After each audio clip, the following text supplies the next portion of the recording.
The views expressed and the opinions given by the individual host and their guests do not necessarily reflect those of Para X, its affiliates, or its sponsors. Oh, hell no! Whatever. The following program contains opinions expressed by the Dead Zone. If you find this broadcast offensive, lighten up, candy ass. What? Oh my gosh. It's a radio show. Hell yeah! That's what I'm talking about. Power up request received. Initiating systems. Powering up transmitters. Welcome to the Dead Zone. Wait a minute. Hear this.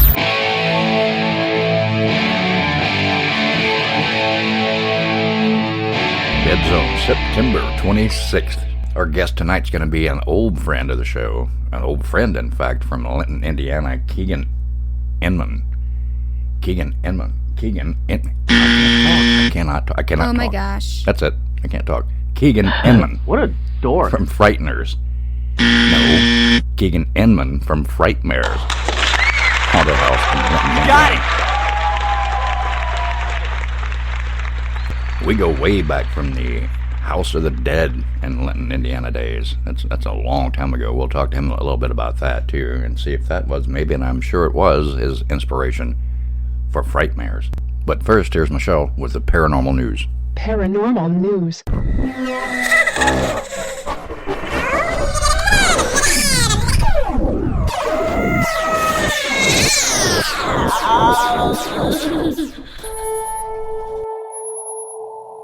Hey everybody.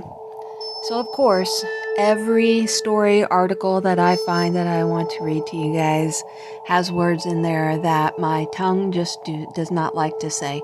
So sit back, enjoy, have a laugh at my expense with me trying to say these words.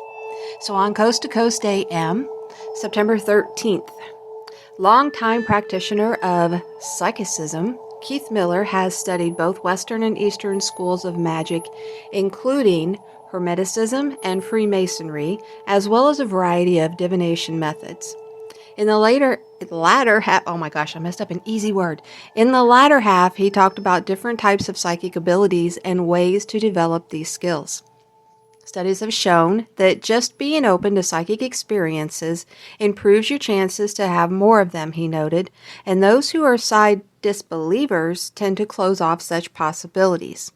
Rather than just being a conduit, a person can shape or manipulate psychic energy in an empowering and useful way to their daily lives, he added. Two key elements in developing psychic skills are meditation and concentration. Meditation, he explained, helps individuals identify which thoughts and emotions are their own and how to differentiate them from those of spirits or other people. Concentration comes into play when doing subtle energy work in terms of forming an intention or a point of will, he continued. Channeling or mediumship wherein a spirit presence takes the wheel can be pleasant but addictive, Miller cautioned, and he generally steers away from that by talking directly to a spirit and then relaying the message back himself. Remote viewing, he revealed, offers a good introduction for someone new to psychic development as it's structured as a non-spiritual exercise with clear protocols. I do agree with what this gentleman is saying. Again, the person that was talking is Keith Miller. I do agree with him. I always had a belief that this was a possibility as I was growing up, but my religious beliefs that I was taught told me that it wasn't, that it was all evil. And while some of it can definitely be, it just depends on the user and how, your intentions, the energy that you are putting into it. But I have found that sometimes, you get a weird thought that enters your mind. And you're like, what in the world? Where would that come from? Why would I even think that? That's not like me. That's not where my train of thought normally goes. Well, most likely it wasn't your train of thought, you picked up on someone else's. And now that I've learned that, it has made me much more comfortable that when I have something that floats into my head, now if I'm alone, I'm not really certain then, obviously. It could be a spirit, but generally these things happen when I'm around other people and a weird or confusing or uncomfortable thought will pop into my head. I've learned to push it away and not delve into it, which before I would mentally beat myself up like, why would I even think that? Where would that come from? That's not like me. So anyway, if you experience that, you can comfort yourself by letting yourself know that that most likely wasn't your thought. And don't dwell on it. Just let it go. Anyway, I hope you enjoyed this.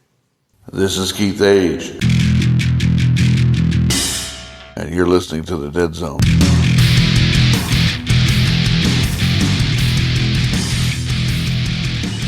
So from Coast to Coast AM, from the show that they aired on September 14th, former research fellow of the Royal Society, author Rupert Sheldrake discussed his work on various spiritual practices that are personally transformative and have scientifically measurable effects. Studies have shown that those with a religious or spiritual practice are healthier and happier than those without one and tend to live longer, he detailed. Interestingly, he considers that sports or athletic pursuits can be a form of spirituality, as participants often find themselves living in the moment, just as one might during meditation. Fasting, which is found in many religions and shamanic societies, sorry if that's wrong, has been associated with extending lifespan and moments of peak insight, he said. Sheldrake spoke about the benefits of prayer, which often takes the form of practical requests or wishes. Prayer can work at different levels, even just as a placebo effect, he noted, and it may make us feel more connected, which in itself is healing. Prayer and meditation can be complementary practices, he added. Touching on his latest research into terminal lucidity, Sheldrake described terminally ill patients who may have dementia or diminished capacity, but then suddenly snap back into moments of clarity just before they die.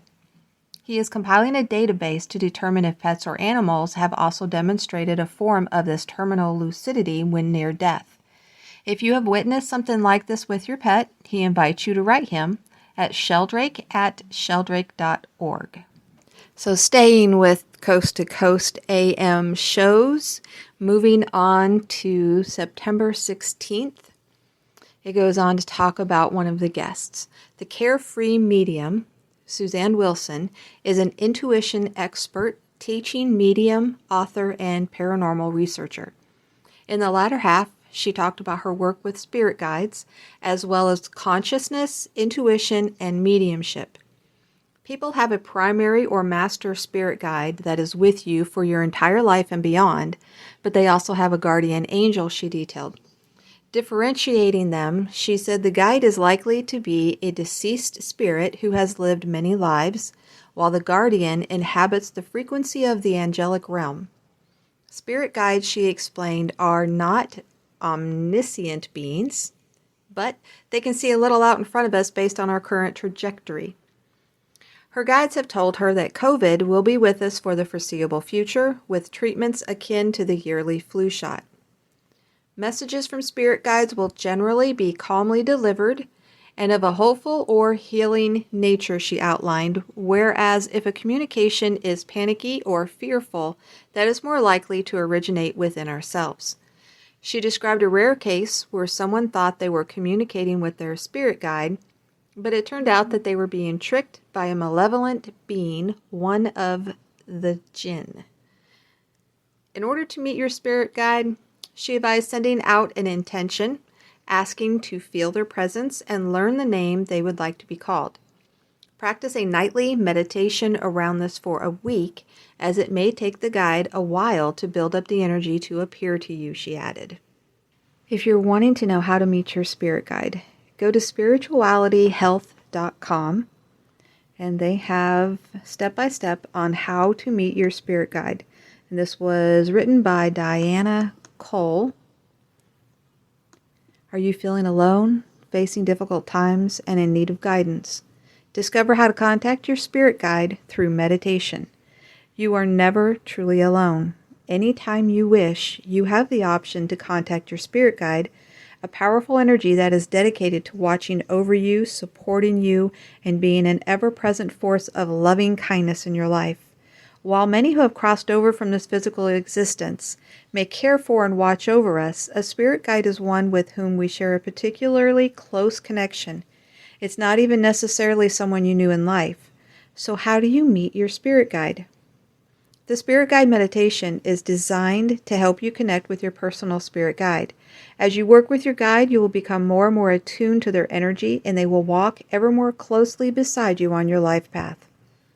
Before you begin, I suggest having a notepad or journal next to you and a pen for writing down your experience at the end of your meditation. Set aside 10 to 15 minutes to prepare for the meditation. Go to your quiet space. It is important that you find a place where you will not be distracted by your phone, your family members, or any outside disturbances. It is important that in this space you feel comfortable, safe, and calm. Your inner world needs to be calm and still, not just your outer world. Shift your focus away from your thoughts and inner dialogue. In this place of quiet, it is important to begin settling your thoughts. This means stopping not only your to-do list and worries, but also the ideas and sparks of inspiration that may come forward in the quiet of your mind. To get to a place absent of thought, I suggest you watch the light show behind your eyelids. Become a spectator. Turn your attention to your breath. When thoughts begin to pop up, and they will, it is helpful to focus on your breath. Your breathing should be steady. In through your nose. Take a deep and generous inhale. Out through your nose. Send a deep and relaxing exhale. Imagine the in-breath nourishing all the cells of your body, and imagine your body becoming relaxed and worry-free with the out-breath. Imagine golden energy beams in and around you. Really feel their warmth. Imagine golden beams of light coming from above, through the crown of your head, and filling you up with new healing energy. Feel the warmth and the healing surge through you. Welcome the light and this revitalizing love energy. Begin positive thought. Talk to yourself about all you are grateful for, all that you love about yourself and your life. In this place of self-love and gratitude, you open yourself to communication with the energy that lives in love and gratitude. Your spirit guide resides in this energy. Now you are ready to enter your sacred garden, the safe place within you for healing, and contact your spirit guide. Step 1. Know your sacred place. Imagine that you are walking into a beautiful magical garden.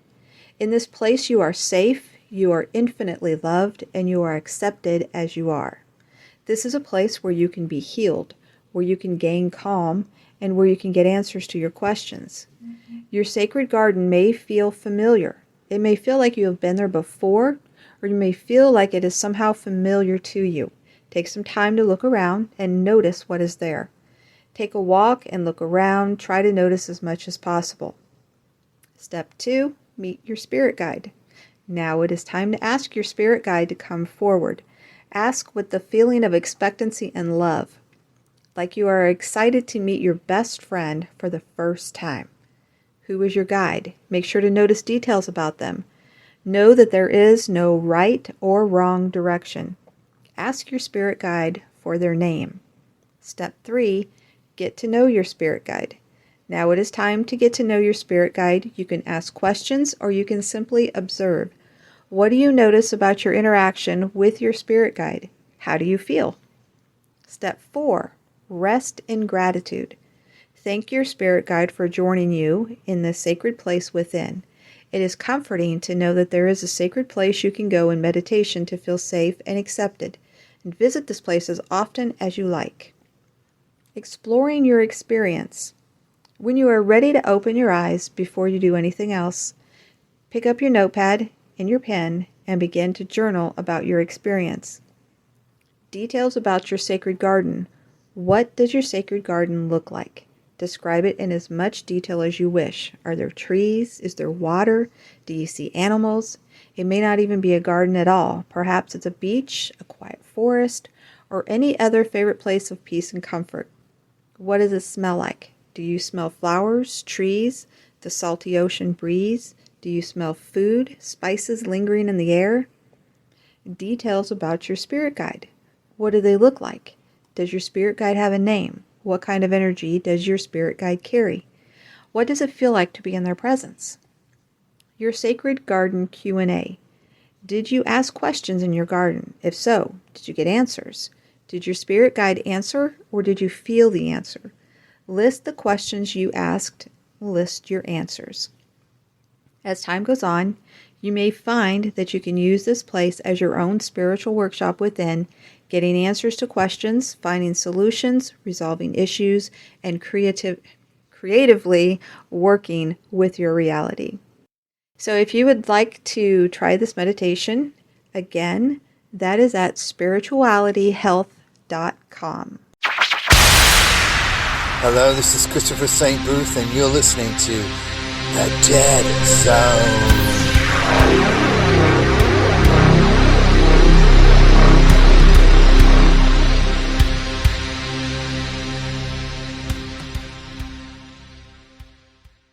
Millions of people are affected by the Para-X bug.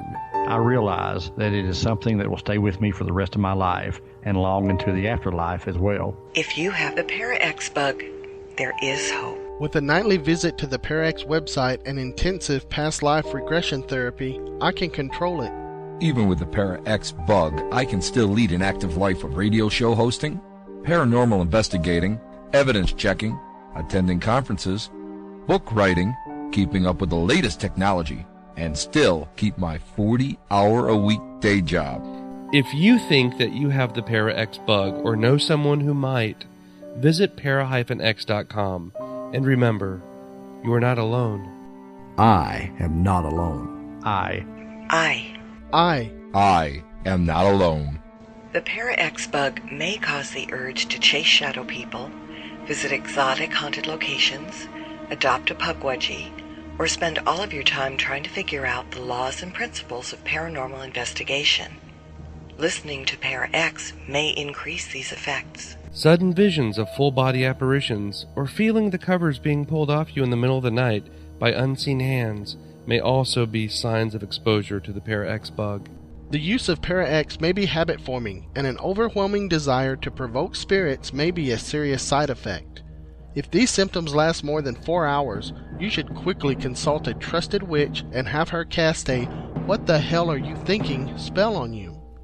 If symptoms persist, please contact the Para-X Radio Network Homeland Security Team for further instructions. The Para-X bug may cause urges for late-night speaking with spirits and ghosts. Listening to Para-X may increase these effects. Overwhelming desire to try provoking a spirit may be a serious side effect.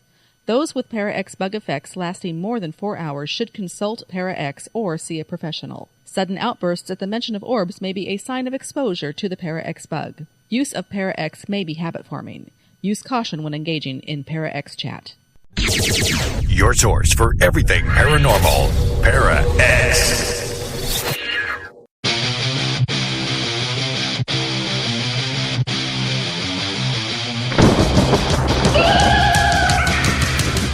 Hey, this is Lee from the Dead Zone. I want to give a huge shout out to Shauna and congratulations on her new podcast, Exploring the Paranormal Perspective. You'll hear some amazing guests like me, whatever, paranormal and true crime stories and more. Catch her Wednesdays at 8 Central on the Para-X Radio Network.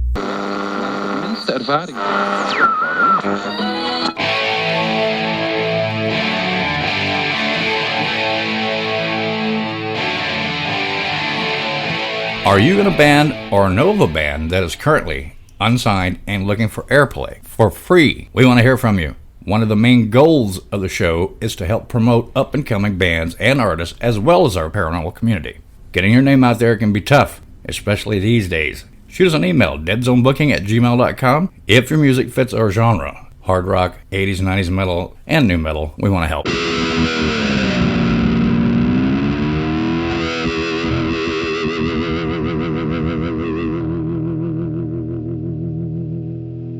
I need all of you to stop what you're doing and listen.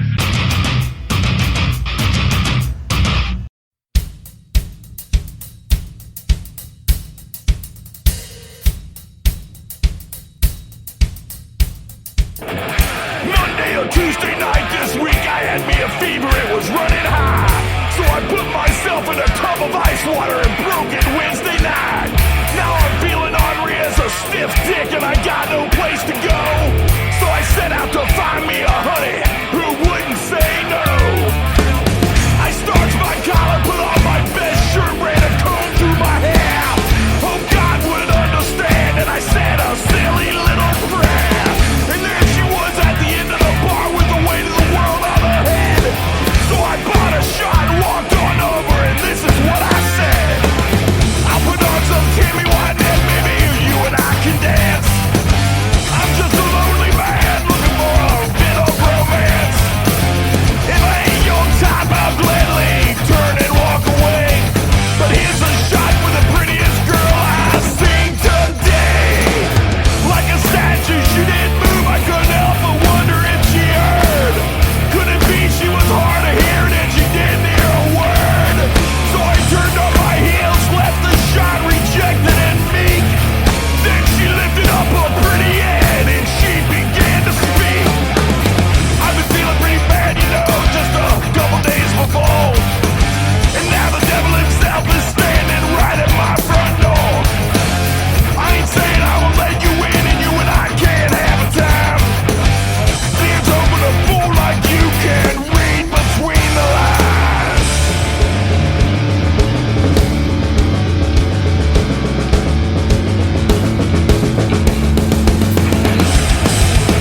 Well, I won't pay no mind. I ain't too proud and you're too kind. It won't be the first time at all I played in the devil's waterfall. Well, I've danced in the rain before and I sure ain't afraid to get wet no more. It won't be the first time at all I played in the devil's waterfall.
If all radio stations in town were palm trees, we'd be the one with the biggest coconuts. Here are the one, the only Dead Zone.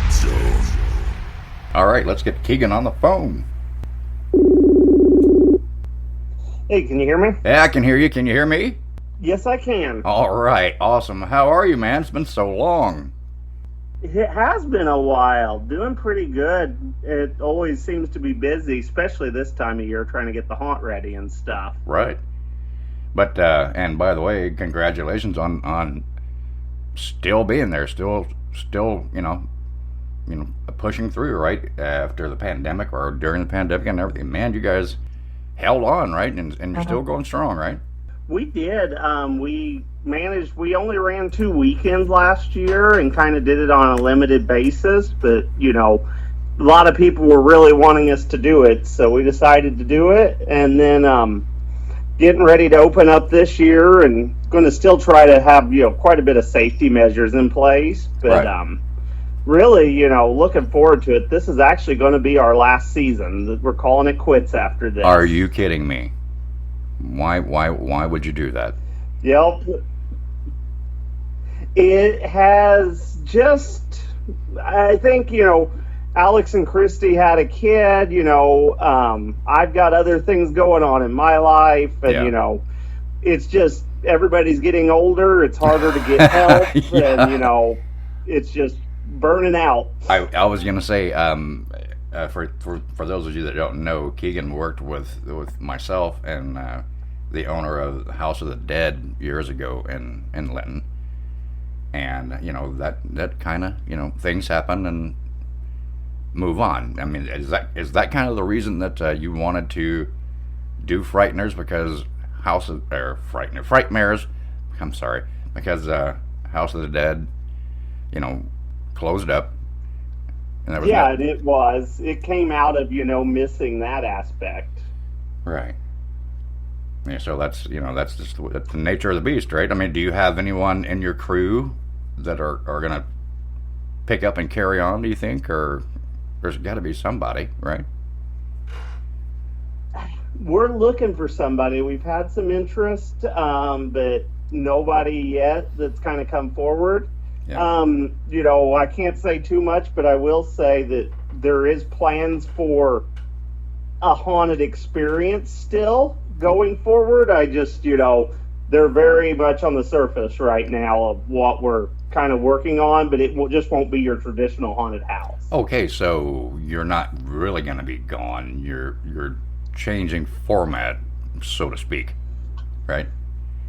Maybe changing format a little bit, yeah. And it won't be quite as big of a thing. Yeah. But we've got a contact that we're kind of working with on another project we're hoping to bring to life next year. So Not completely gone, just not in our building we're in now and such. Okay, well there you guys go. There's a little teaser for you. If you're from Linton and the surrounding area, then it's not going to be what it used to be, but it's going to be something different, and it's probably going to be pretty cool, right? I would assume so. That's the hope, anyways. I never like to do it if it's not. Right. One thing I wanted to ask you, I know we did a remote there years ago, and I think I'd talked to you about this before. In that building, I know there was a suggestion, and we did a couple of investigations at the rink, but in your building that you're in right now, wasn't there, or is there like some type of haunting that you guys have experienced there or something like that? We have. We don't know much on the history of the building, unfortunately. Yeah. But I have had some really interesting experiences personally. Yeah. We had some trim thrown at us one time. Thrown when at we were you, constructing. not just dropped, but thrown. Flew out of absolutely nowhere. Okay. Huh? It was thrown, not just dropped. Yeah, it came from a pile across the room, or had to have. That was the only place this particular type of trim was. Right. And the next thing we know, it's landing next to us. And there was only 3 people in the building and in the room. Huh. That is interesting. I think I remember you saying something about that. That was a while back, yeah. And then we've heard numerous footsteps, but the most notable was there was 4 of us in the building, and we were in the basement. And in that building, all the doors lock from the inside with a hasp and a bolt. Right. So, you can't go out and lock them behind you. Right. We're in the basement in the back, and we hear footsteps come across, and we're waiting for somebody to come downstairs or go back up front because there's no other way out. Never do. So we finally go up to investigate, and there was nobody else in that building at all. And then we checked the cameras, and nobody ever came in. Wow. Well, that's really interesting. That's too well. Hey guys, if you're looking for a haunt to start up, then there's your building right there in Linton, Indiana, and it's haunted. So yeah. What else could you ask for? It's truly haunted. Yeah. What else could you want, right? Yeah, we've had different groups come out and talk about certain scares. Yeah. Where we don't have actors too. Okay. Like there was nobody there. No one in the room, but yet there was. Right. Yeah, it's like we don't know if if whatever's there is trying to get in on our scares as well. Right. But yeah, it's been an interesting experience in there. We actually have one actor that's notable. He will not go in the back of the building. He won't really talk about what happened back there, but he was back there by himself one time and will not go back there at all. He won't do it. Oh, wow. I'd love to hear some of those stories too. I mean, when was the first encounter that you had? What was the first encounter that you had in that building? Or was it the trim being thrown? Probably the trim would be the first undeniable encounter. Yeah. I mean, my dad actually bought that building in like 2001, so I was 6th, 7th grade. Right. And it was always creepy back there. Right. But it was that when we were actually that first year when that incident with the trim happened, the first undeniable, unexplainable event. Right.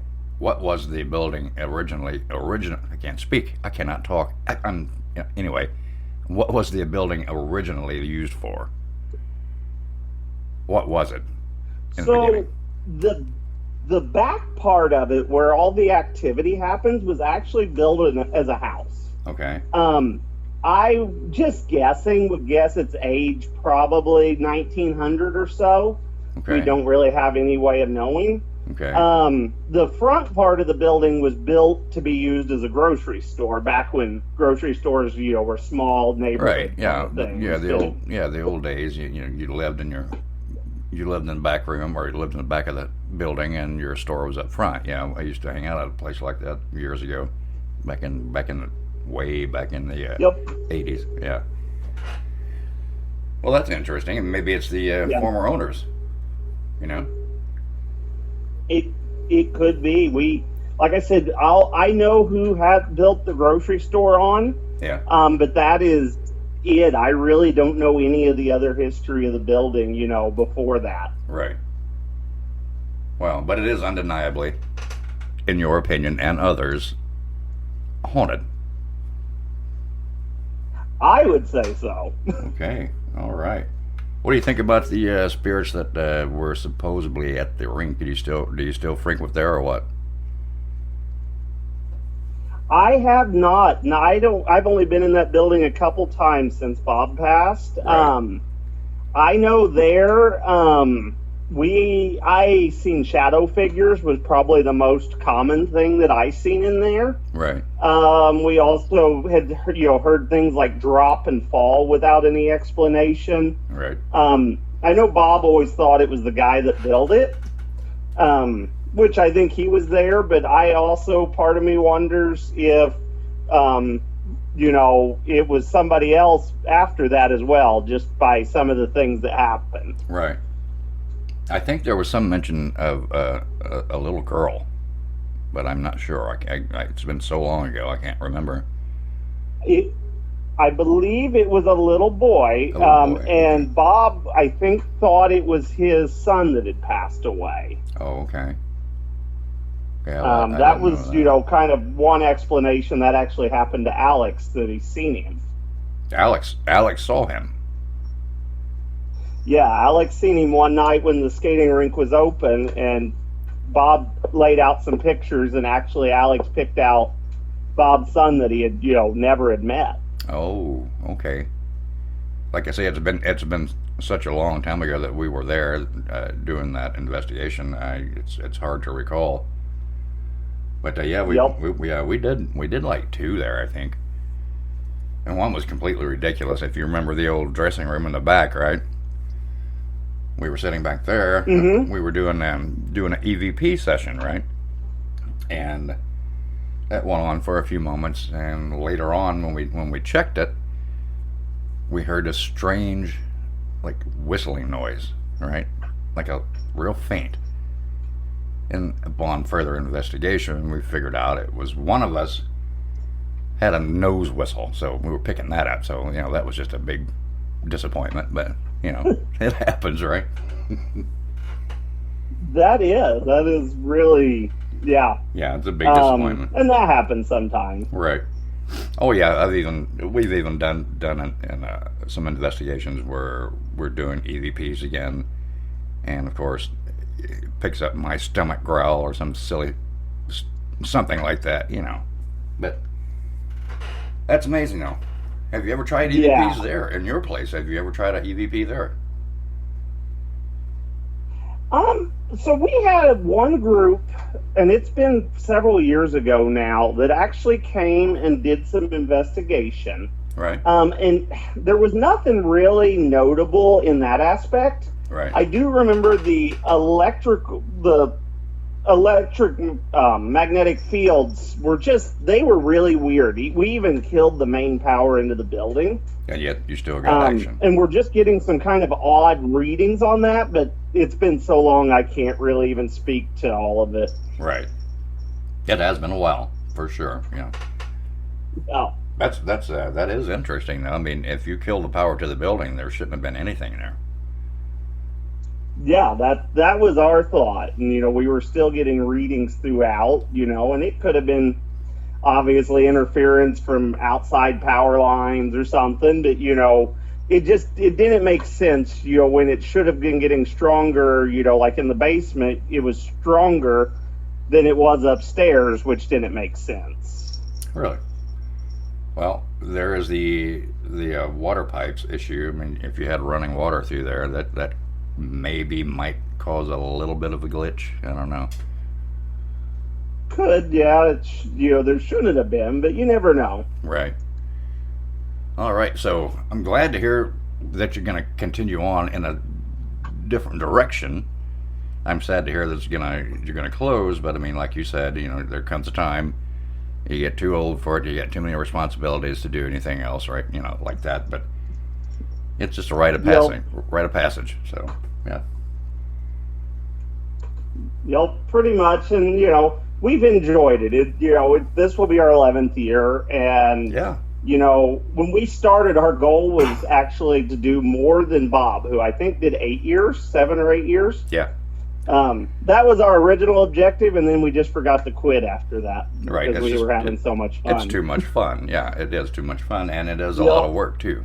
It is a lot of work, and that's for sure. It really is, and there's a lot of legal and liability types of things, too, you know. Fire marshal inspections, insurances, all that kind of stuff that also just kind of take the fun out of it when you do have to run it like a business too. Right. But, you know, you take the good with the bad. And it's a good thing that you have had or whatever, a lot of good people, volunteers that helped you along the way. And that's cool. Yeah. Very cool. We never could have done it without all the volunteer help and all the friendships that were made along the way. You know, those are invaluable. Right. How are Alex and Christy doing, by the way? Doing really good. They've got a daughter. I think she's about to turn 3, if I'm not mistaken. Yeah. So, yeah, they've been doing great. But I think they're kind of in the same place of just worn out. It's a lot of work on that aspect. Right, especially with kids. Yeah, if you have kids, it's almost impossible. Yeah. Yep, it takes a lot, you know, a lot more planning. You can't just, you know, used to we would be able to be up there till 2, 3 in the morning, you know, and you can't do that anymore. Right. That's the way it is, though. I mean, you know, that's just the way it is. So you can't really tell us any more about your new event for next year. So I'm not going to pressure you on that. But is there anything that you can kind of just give us a little? Maybe it'll be something like this, or you know, just a little nugget. Okay, so I'll tell you, it will probably only be 1 or 2 weekends. Okay. It will be most likely completely outdoors. Okay. And it will be for a good cause. Okay. So you're going to be donating. Proceeds are going to go donation, or going to go to a charity. which is cool. Yep, I mean, it's going to be a fundraising event. Okay. So that's kind of what we're thinking right now. Okay, and it's going to be an outdoor event, so that's going to eliminate a lot of the insurance issues, you know. Yeah. Okay, and it's going to involve, I'm going to throw a guess out there. It's going to involve some type of ghost hunting. Not necessarily. Okay. Ghost hunting. No? Okay. No, but it's going to be more on a spooky aspect of, kind of following that same haunt, Brian. I mean, call it what it is. It'll be a kind of, the thought right now is a haunted trail. Oh, on a trail, okay. Kind of like we tried to do the Trail of the Werewolf a couple of times last year, and it did pretty well, but even, it's a lot of work even doing something like that, That's going to be cool. That's going to be really cool. We're just hoping, like I said, a couple weekends, get some scares, that kind of stuff, and raise some money, but, not have to deal with all the fire marshal regulations and all that aspect of it. Absolutely. And kind of try to be able to pocket a little bit more of the money for yourselves for all your hard work. Yeah, our goal, I think, with it's going to be we're not going to take anything. It'll all go to a good cause is the plan. Okay. Is this going to be the only 2 weeks? You're going to do only 2 weeks or 2 days or 2 weekends only in October? Yep, that is the plan. It'll probably be somewhere near the end of October for 1 or 2 weekends. Like I said, it's very much just in preliminary stages. I can't say for certain anything's going to actually happen, but we're planning on it right now. You're talking about it right now, which is good. I mean, you got to start somewhere. Yeah. All right. Yep. I know that you exactly. I know that you had said that after we get off here, you're going to be on the road. You have somewhere to go, so I'm not going to keep you. Is there anything that you would like to say to everyone? Yeah, I mean, if you've never come and checked out our haunt or have in the past and want to again, we're planning to open up here we're planning the first weekend of October if all goes well. If not, it'll be the second. We'll run through Halloween. And what we are going to do this year, we did last year, we're going to do a time slot ticketing. So we don't have big queue lines just to try to cut down on that for COVID. Right. So we recommend you go ahead and buy your tickets online because you can pick your time and just show up a few minutes before that and head on in. We did it last year and it worked out great. So that's kind of our plan again this year. So that would be you go to Frenton. I cannot talk. I'm completely losing it anymore. I swear to God. You go to frightmares.com, right? It's LintonFrightmares.com, yep. Right. And I haven't got the website updated yet. I should hopefully by the end of this coming week have it ready to buy tickets. Okay, there you go. And I wish you guys well. And it's like I say, again, I'm sorry to hear that this is the last year. So, hey, guys, go check them out. You won't regret it. It's, plus the new year, next year, the new event coming up too, we won't say what it is. It's going to be kind of cool too. So just keep an ear, keep an eye out, keep watching. Maybe we can help you. I don't know. Let me know if I need some help. Yeah, definitely I will because, anytime, we can get together, that'd be great. Okay. Yeah, we'll do that. Definitely. Yeah, that sounds really good. But I'm going to go ahead and let you go, and I appreciate you coming on, and we're going to talk again the closer we get to what's going to be happening next year. Maybe once you get it beyond the planning stage, you can come on and tell us a little more about it. Definitely. I'll let you know once we got something set in stone. All right, Kegan. Thank you very much. You tell everyone I said hi. Will do. Thank you. You have a good evening. You too. Bye. Good evening. I am Sammy Terry, and you're listening to the Dead Zone. Your source for everything paranormal, Para X.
Hey, one thing I forgot to mention, I don't know how I did, but that's me, that's what I do.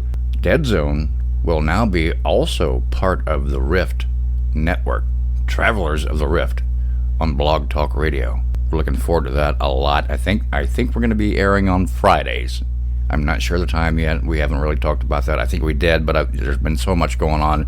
But anyway, look for us on Blog Talk Radio, the Rift network. We'll be there. Lots of great shows for you. I can't talk. Lots of great shows for you to enjoy on the Rift, as well as our Para-X family. Welcome to the Rift Radio Network, right here on Blog Talk Radio, with shows 6 days a week, with Saturdays set aside for special events and special shows. Join us every night right here on Blog Talk Radio and be a part of the Rift Nation.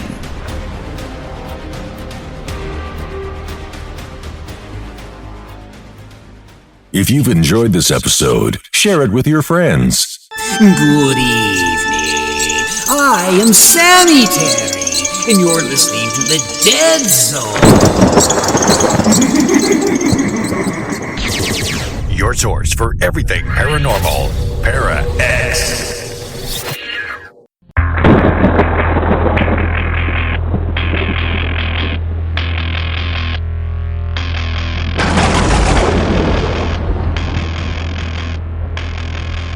Hey, this is Lee. If you missed tonight's show or any other show, you can always check them out in the archives on the Para-X Radio Network, or you can go to our website and click on any of your favorite apps. This is the Dead Zone Paranormal Radio Show. Thanks for listening.